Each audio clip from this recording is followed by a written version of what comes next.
जो मजदूर हैं वह प्रेशर कुकर की तरह फट ना जाए और नक्सलवाद का रास्ता ना अपना ले, मार काटने का रास्ता ना अपना ले, इसके लिए ये तनाव कम करते रहते। और ये तनाव कैसे कम होता है, इसके लिए मैं आपको एक उदाहरण देना चाहूंगी। आप ये पंक्तियां पढ़िए, कोई एक व्यक्ति आप ये पंक्तियां पढ़ सकता है मेरे लिए? है कोई एक व्यक्ति जो पढ़ सके इस पंक्तियों को?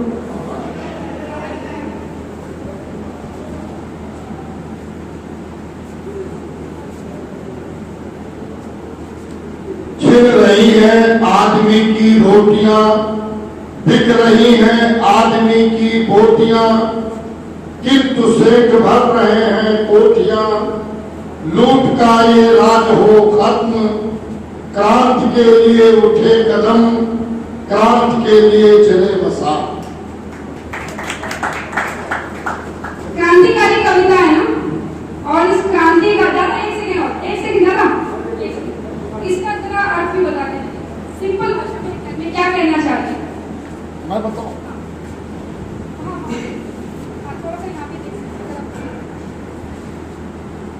छिन रही है आदमी की रोटियां, इसका भाव तो सिंपल ही है कि आदमी का जो भोजन है उस पर भी डकैती पड़ रही है, उसको आप निचले स्तर पर भी देख रहे हैं। बिक रही है आदमी की बोटियां, ये भाव है कि जब आदमी का भोजन जो मिनिमम जीने के लिए आवश्यक है उसमें भी कटौती हो रही है, तो निश्चित तौर से आदमी कमजोर होगा, भुखमरी का शिकार होगा तो कमजोर होगा, तो उसको बोटियां बिकने की ही संज्ञा दी जा सकती है। किंतु सेठ भर रहे हैं कोठियां, ये जो पूंजीवाद, मैं इस पर डिटेल नहीं जाना चाहता हूं, जो एक कमाने की सोच लोगों के अंदर है, संचय की प्रवृत्ति, वो धरना सेठ लोग अपना जो है विस्तारीकरण में मस्त है। लूट का ये राज हो खत्म, ये जो डकैती है, ये जो संग्रह की प्रवृत्ति है, ये प्रारूप चाहता है कि ये खत्म होना चाहिए। क्रांति के लिए उठे कदम, क्रांति क्या है?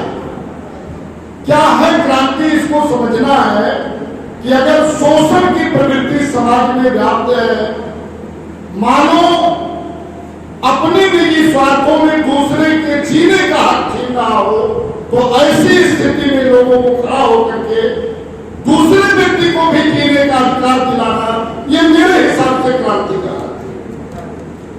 क्रांति के लिए चले मसाल, ये जो हम लोग का वर्कशॉप लगा हुआ है, ये जस्ट राय के मसाले को रोशनी देने का काम किया जाता है। कैसे हम क्रांति क्रिएट करेंगे समाज में, कैसे हम इस व्यवस्था को बदलेंगे, इसके लिए एक योजना, एक क्रांति का मसाल टाइप का है, जहां से हमें रोशनी मिले, जहां से हमें गाइडलाइन मिले, जहां से हमें आगे बढ़ने का डायरेक्शन मिले, दैट इज कार्ड मसाल। Thank you. बहुत ही सुंदर तरीके से, बहुत ही बिल्कुल एक्चुअल जो इसका अर्थ है उससे उन्होंने हमें समझाया। अब देखिए कितना सुंदर कविता है, और सबको पता है क्रांति के लिए लिखी गई है और पूंजीवादी के खिलाफ लिखी गई है, पूंजीवादी व्यवस्था के खिलाफ। तो ये जो पंक्तियां हैं, यह एकलव्य नामक एक एनजीओ है जिनकी पुस्तक है जवाब दर सवाल। तो यह एक जन गीतों का संकलन है, मतलब इसी तरीके के क्रांतिकारी गीतों का एक संकलन नाम की संकलन है जो ये पुस्तक में छपी है। और सबसे बड़ी बात, जो दिलचस्प बात यह है कि इस किताब का जो खर्चा है वह हमारे सर रत्न टाटा जी, जो एक बहुत ही बड़े पूंजीवादी हैं, उनके द्वारा दिया गया। तो देखिए किस तरीके से जो पूंजीपति हैं यह तनाव कम करते हैं। यही पूंजीवादी, यही पूंजीपति पूंजीवाद के खिलाफ इस तरीके से लोगों का गुस्सा निकलवाते हैं ताकि लोगों का जो तनाव है वो धीरे धीरे कहीं ना कहीं किसी रूप में निकलता रहे। तो यह भी एक अचूक तरीका है, तो इसे हमें समझना होगा कि अगर आप देख रहे हैं कहीं पे के खिलाफ बोल रहा है या कुछ, तो उसका जो उद्देश्य है, जो उसका आधार है, वो कहाँ है? अगर मैं पीवीआई की बात यहाँ करूँ तो आप समझ लीजिए पीवीआई का 1 रुपया भी अनैतिक तरीके से नहीं है। 1 रुपया भी, पैसे भी बोल दूं, 1 पैसा भी अनैतिक तरीके से नहीं है। हमने छोटा ही सही, छोटे स्तर पर ही सही, लेकिन जितना भी आप व्यवस्था देख रहे हैं सारा नीतिवादी तरीके से है, नीतिवादी लोगों द्वारा दिया गया है। इसके लिए प्लीज जोरदार तालियां बजा दीजिए पीवीआई। अब जो तीसरा है वह है मुख्य समस्या से ध्यान भटकाना। अब पूंजीवादी जो लोग हैं ये किस तरीके से, जो पूंजीपतियों द्वारा प्रयोजित दल हैं, वो मुख्य समस्या से ध्यान कैसे भटकाते हैं?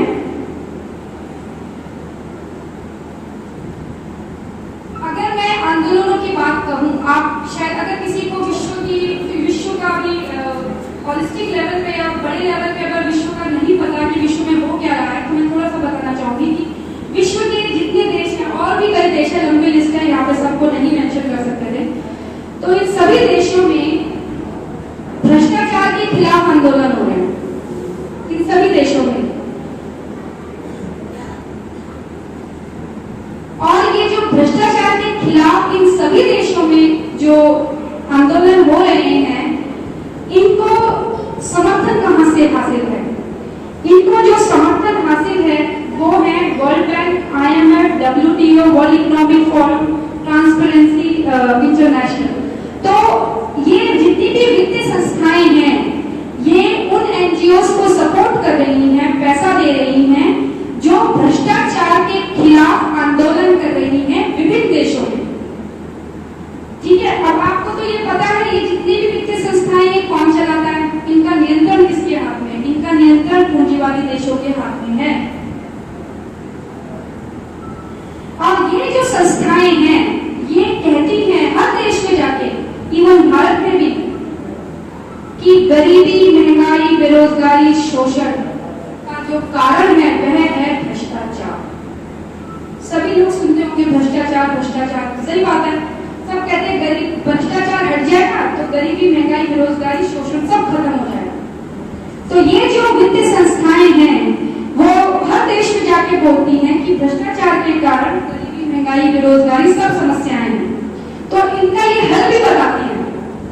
अब ये हल क्या बताती है? ये कहती हैं राजनीतिक, प्रशासनिक तथा न्यायिक सुधार के अलावा और भी आर्थिक सुधार होने चाहिए। मतलब ये तो आप सुधार कीजिए, इसके अलावा आप कुछ आर्थिक सुधार भी कीजिए।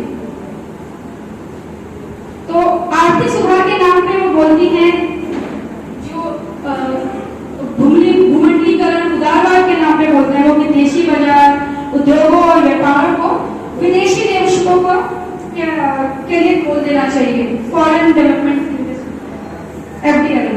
देन कम से कम सरकारी नियंत्रण हो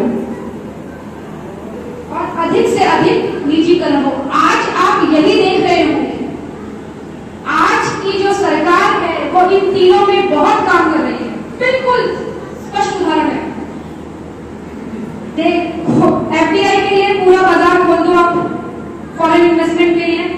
इसके बाद सरकारी नियंत्रण कम से कम हो। मुझे अभी भी याद है हमारे माननीय प्रधानमंत्री जी का एक लाइन मुझे याद है, government has no business to do any business. उन्होंने कहा गवर्नमेंट, सरकार का कोई काम नहीं है कोई काम करने का, government is to just govern. ठीक है, तो इसी के नाम पे कम से कम सरकारी नियंत्रण तथा अधिक से अधिक निजीकरण। तो इन तीनों को ये कहते हैं कि अगर भ्रष्टाचार को हटाना है तो आप निजीकरण कर दो। सही बात है, रेलवे लाइन में बहुत भ्रष्टाचार है, सरकारी लोग काम ही नहीं करते, आराम से आते हैं, आधा दिन की छुट्टी लगा के पूरे दिन का काम दिखा के आधा दिन में चल देते हैं। यही तो बोला जाता है, निजीकरण होगा तो बहुत अच्छी सर्विसेज मिलेंगी, यही तो बोला जाता है सबको।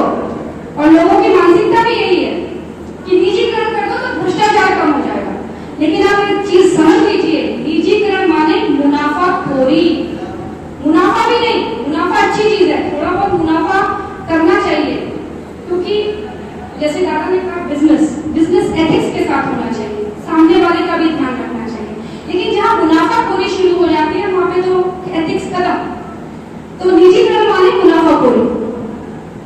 तो ये आर्थिक सुधार, ये जितने भी वित्तीय संस्थाएं हैं ये आर्थिक सुधार की बात करते हैं कि निजीकरण कर दो, सरकारी दखल कम कर दो, फॉरेन इन्वेस्टमेंट्स के लिए ओपन कर दो सब कुछ। हमारे ये सभी सब इस चेहरे को जानते होंगे। ये मैक्से से पुरस्कार विजेता हैं, इनके कई एनजीओ भी थे, हैं कंपनी मतलब संस्थापक हैं। और इनका ये कहना है कि मैं कैपिटलिज्म के खिलाफ नहीं हूं, मैं पूंजीवाद के खिलाफ नहीं हूं, मैं खराब पूंजीवाद के खिलाफ हूं। तो ये तो वही बात हो गई ना कि मैं कैंसर के खिलाफ नहीं हूं, मैं बैड कैंसर के खिलाफ हूं, खराब कैंसर के खिलाफ हूं। अब आप मुझे बताइए, कैंसर खराब ही है ना? कैंसर और अच्छा कैंसर, खराब कैंसर कहीं सुना है आपने? कैंसर तो कैंसर है। तो पूंजीवादी जो व्यवस्था है वो कैंसर ही है। अब उसमें खराब पूंजीवादी या अच्छी पूंजीवादी व्यवस्था का कोई वो नहीं है। तो इस तरीके की सोच है कि जो आज मतलब राज्य को और देश को लीडर कहते हैं, देश के लीडर कहते हैं, इन लोगों की मानसिकता ऐसी है। दर्शन नहीं है इन लोगों के पास। ये सारे के सारे प्रतिक्रिया पर आधारित राजनीतिक दल है, इस चीज को समझ लीजिएगा। अगर कोई कहता है कि लोकपाल बिल लाके भ्रष्टाचार को खत्म कर देंगे तो ये पॉसिबल नहीं है। इस पे मैं आगे आऊंगी। अब पीबीआई के अनुसार क्या है? पीबीआई कहता है भ्रष्टाचार बीमारी नहीं है, बीमारी नहीं है। जैसे इन्होंने कहा ना वित्तीय संस्थाओं ने कि गरीबी है, बेरोजगारी है, महंगाई है, इन सब का कारण क्या है? भ्रष्टाचार है। यानी इनके अनुसार भ्रष्टाचार बीमारी है, तो बीमारी को ठीक करो। और ठीक करने के लिए इन्होंने आर्थिक सुधार भी बता दिया। पर पीबीआई क्या कहता है कि भ्रष्टाचार है वो बीमारी नहीं है, वह लक्षण है। अगर किसी के पेट में अगर फूड पॉइजनिंग को उल्टी करता है, राइट, तो उल्टी बीमारी नहीं है, उल्टी लक्षण है, बीमारी है फूड पॉइजनिंग। तो वैसे ही भ्रष्टाचार बीमारी नहीं है, लक्षण है। बीमारी क्या है? पूंजीवाद। अब कैसे है पूंजीवाद बीमारी? देखिए, अभी हर चीज लक्ष्मी प्रधान हो चुका है। इस समाज में आज सब कुछ लक्ष्मी प्रधान हो चुका है। धन लक्ष्मी बन चुके हैं। मैं बहुत मजाक से बताती हूँ। मैं और एक टैक्सी में बैठी तो सामने टैक्सी के नोट रखा हुआ था, उसने वहां पे अगरबत्ती भी उसने धूप जला रखी थी। तो मैंने कहा ये लोग तो भगवान की फोटो लगाते हैं गाड़ी के आगे, तुमने पैसे नहीं लगाए? मैडम आजकल यही तो सब कुछ भगवान है, मैं तो इसी की पूजा करता हूँ, घर में मैंने इसी की फोटो रखी हुई है। 500 का नोट रखा हुआ था उसने। तो सोचिए ये मानसिकता लोगों की हो चुकी है, पैसे की पूजा।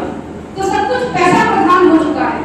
तो जब व्यवस्था पूंजीवादी है तो आप वहां से कुछ अच्छी की उम्मीद नहीं कर सकते, कुछ कल्याण की भावना नहीं सोच सकते। पैसे का खेल है सारा। तो भ्रष्टाचार क्या क्यों होता है? क्योंकि मानसिकता पूंजीवादी है। तो होता क्या है? आर्थिक विषमता, लालच, भोग, ये सारी जो चीजें हैं ये पूंजीवादी व्यवस्था पैदा करती है। ये सारा का जो भ्रष्टाचार है लालच का ही तो है। और पीबीआई का यह मानना है कि जो भ्रष्टाचार मजबूरी में किया गया और जो भ्रष्टाचार लालच में किया गया, तो जो सबसे जो ज्यादा खराब भ्रष्टाचार है वह है जो लालच में किया गया।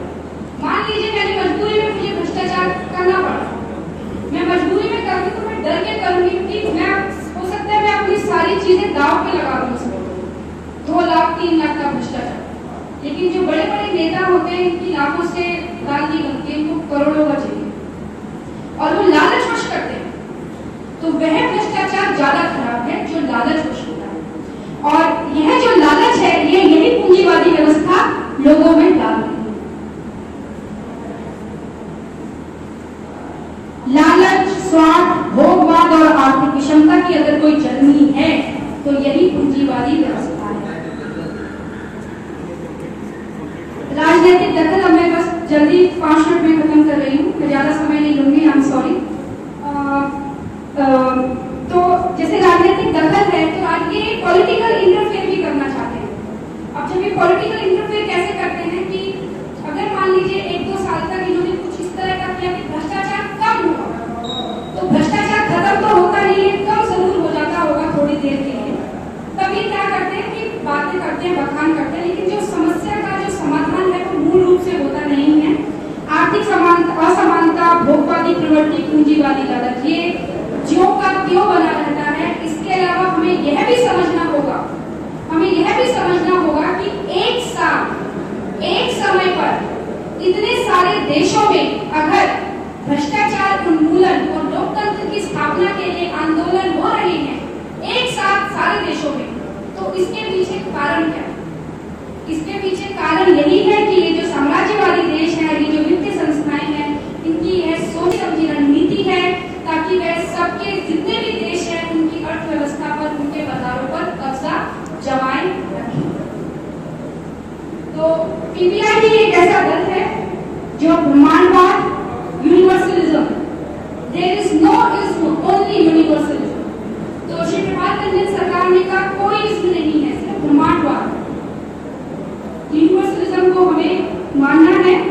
तो ब्रह्मांडवाद और शोषण विरोधी धारा पर आधारित जो जोड़ सकता है पीबीआई है, जिसके पास नैतिकता की स्पष्ट धारणा और परिभाषा है,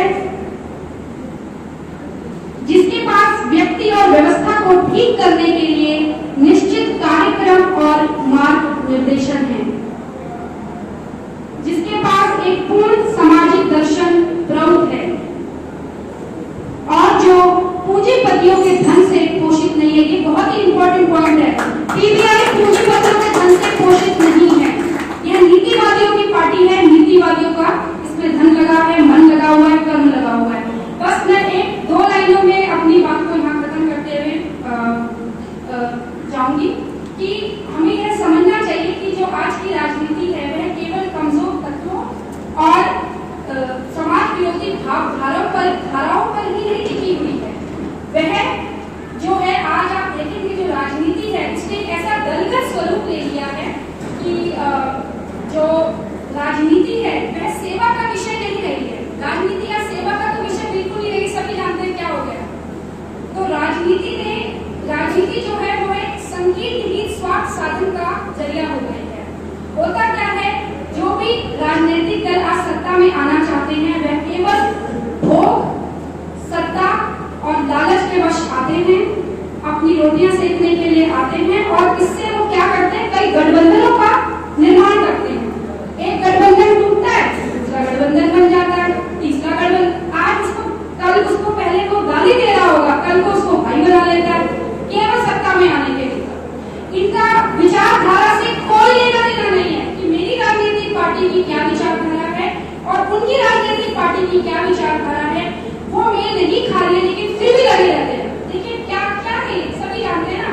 एक जोक आ रहा था व्हाट्सएप में कि जो 4 स्तंभ है डेमोक्रेसी के लिए, लोकतंत्र के, लेजिस्लेचर, एग्जीक्यूटिव, जुडिशरी और मीडिया, ये चारों तो गिरे हुए हैं। आज केवल जो डेमोक्रेसी है वो रिजॉर्ट्स, होटल में टिकी हुई है, होटल्स में टिकी हुई है। क्या करते हैं लोग, विधायकों को 45-45, 25-25 दिन रिजॉर्ट्स में बंद कर देते हैं, उनका बाहरी दुनिया से पूरा कनेक्शन हटा देते हैं, सरकार बनने तो फिर उनको आजाद कर देते हैं। तो आज होटल जैसे जो संस्थाएं हैं, जो बिल्डिंग्स हैं, वो हमारी लोकतंत्र को बचाई हुई है, ना कि ये जो 4 स्तंभ हम लोकतंत्र के बताते हैं। तो इन गठबंधनों के प्रादुर्भाव से होता क्या है, इससे सबसे ज्यादा जो नुकसान होता है वो आम जनता का होता है, उनके हितों का होता है, उन पर आघात हो रहा है, ये आम जनता को समझना चाहिए। तो इस तरीके से जो पीबीआई है वह वैश्विक और राजनीतिक वैश्विक पार्टी है, एक वैचारिक पार्टी है। पीबीआई एक नैतिकवादी पार्टी है और पीबीआई को जैसे हमने बता दिया कि वह प्रौढ़ अर्थव्यवस्था को लागू करना चाहती है और पीबीआई जो है वह व्यवस्था परिवर्तन की बात करती है। इस चीज को आप दोबारा से समझ लीजिएगा कि पीबीआई व्यवस्था परिवर्तन की बात करती है, केवल सत्ता परिवर्तन की नहीं। सत्ता तो परिवर्तित हो गई, आपने देख लिया, बीजेपी आई, कांग्रेस आई, कोई भी आए, कोई भी राजनीतिक सत्ता में आए, सत्ता परिवर्तन से होगा कुछ नहीं जब तक व्यवस्था परिवर्तन नहीं होगी। और पीबीआई इस व्यवस्था, इस नूतन व्यवस्था को स्थापित करना चाहती है, इसलिए पीबीआई सत्ता में निश्चित रूप से आना चाहती है और आएगी।